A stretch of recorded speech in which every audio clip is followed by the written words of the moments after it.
Jangan lupa like, komen, dan subscribe channel YouTube TVRI Bengkulu dan nyalakan lonceng notifikasinya.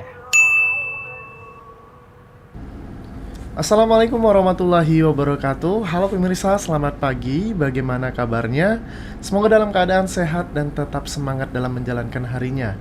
Senang sekali saya Kul Anusrullah bisa membersamai dalam 1 jam ke depan di Opini Obrolan Pagi ini. Dan tema kita pagi ini yaitu perempuan tangguh yang benar-benar kayaknya dari perjalanan karir, life story-nya bisa kita ulik dan bisa kita nikmatin cerita hidupnya untuk pagi ini.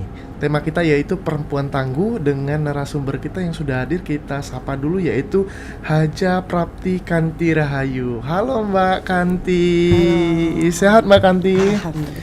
Alhamdulillah sehat ya. Lancar ya perjalanan ke studio ya? Alhamdulillah lancar. Iya gitu. Berarti terima kasih juga sudah hadir di studio kita, sudah mau berbagi cerita nih gitu ya. Nah Mbak Kanti, sebelum kita berbicara perempuan tangguhnya, aku pengen tahu dulu dong background dari Mbak Kanti ini asalnya dari mana sih? Baik, kebetulan saya orang tua itu asalnya Jawa. Cuman orang tua yang wanita itu asalnya dari Bengkulu Selatan. Karena saya kelahiran ya? Bengkulu, jadi saya putri Bengkulu. Oh iya. Putri asli Bengkulu ya? Iya, karena kelahiran Bengkulu. Oke, nah asli Bengkulu. Berarti kalau aktivitas sehari-hari sekarang ngapain aja nih Mbak Kanti? Aktivitas seperti biasa, ke toko, ngurusin anak-anak, 3 bocil itu yang lagi lucu-lucu dan gemesin.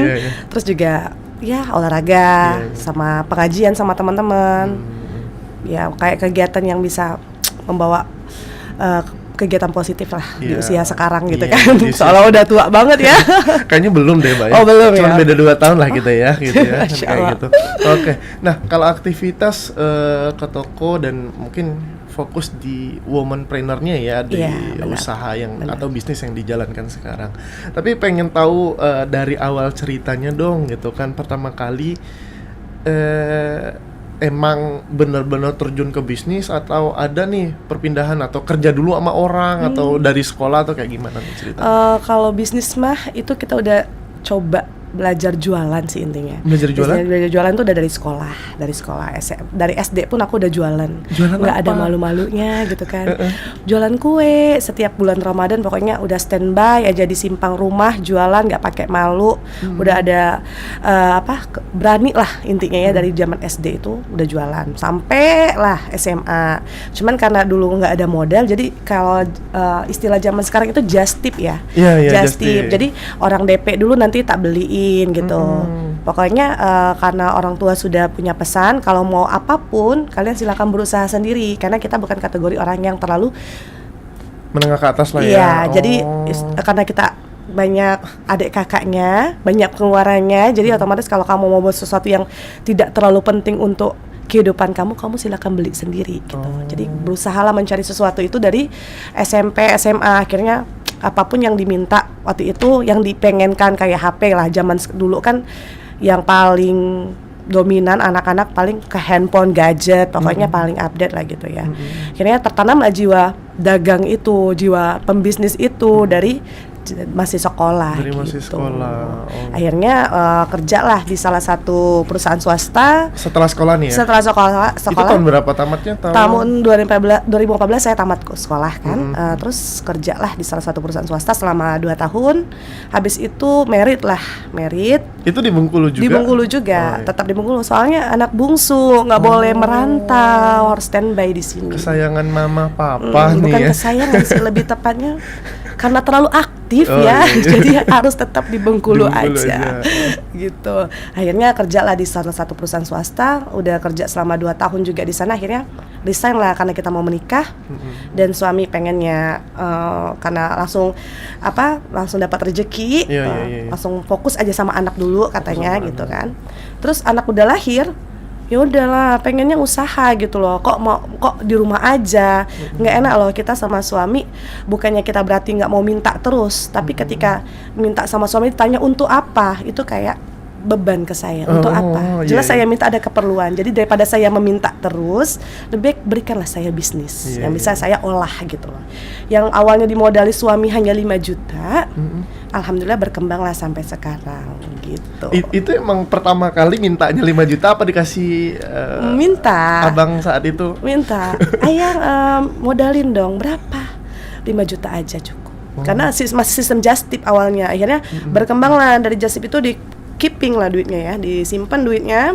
Akhirnya pas mau pembangunan toko barulah ditambah sikit-sikit lah, nggak banyak-banyak. Just tipnya dulu apa Mbak? Just tipnya ya karena saya itu mainnya online, jadi apapun yang orang minta dari sepatu, baju tak just tipin. Pokoknya DP 10.000 nggak apa-apa, yang penting tanda jadi. Jangan sampai ketika orang udah saya beli barangnya terus orangnya kabur gitu loh.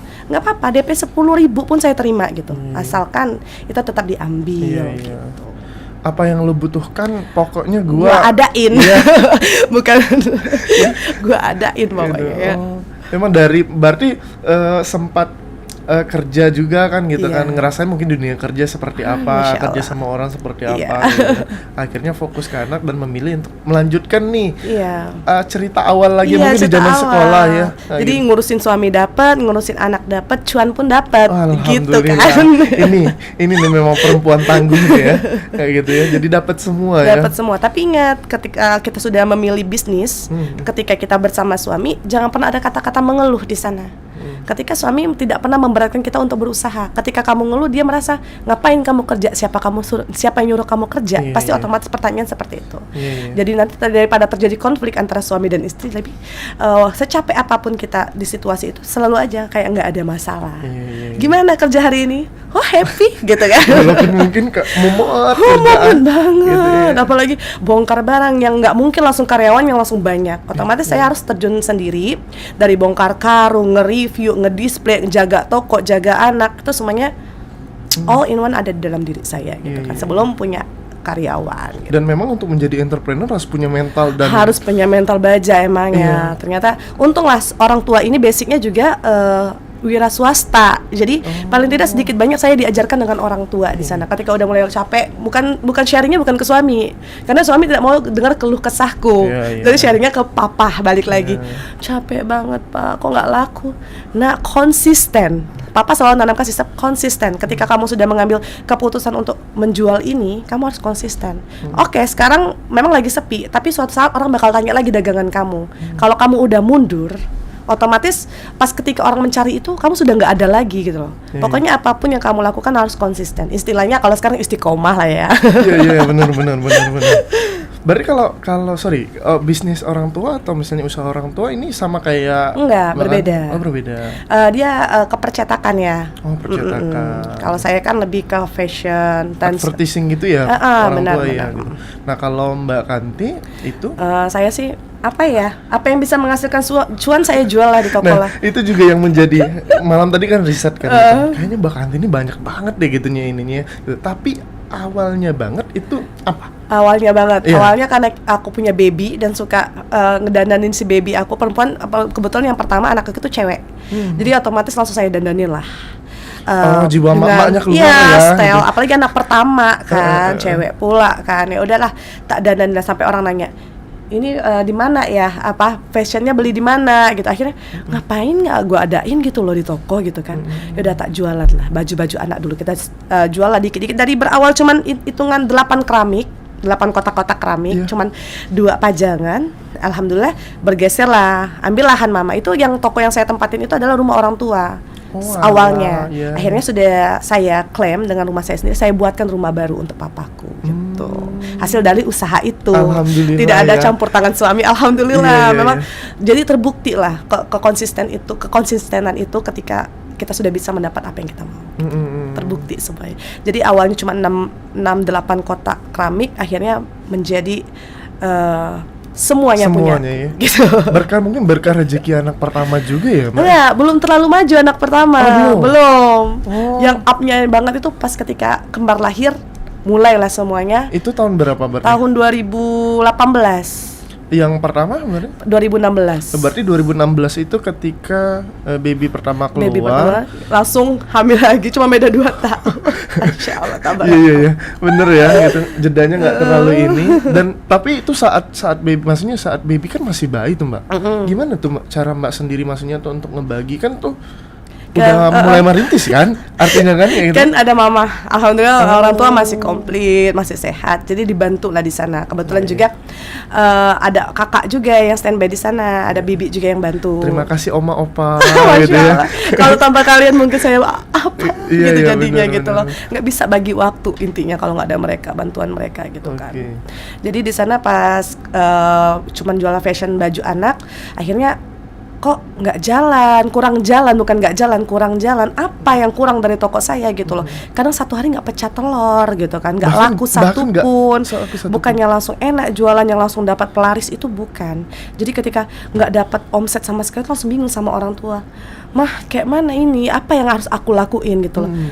Sabar, jadi mikirlah sampai semalaman, sampai subuh, apa yang harus aku jual gitu. Akhirnya coba deh jual sendal, coba cuma sedikit-sedikit, paling cuma 10 seri berarti 10 model lah.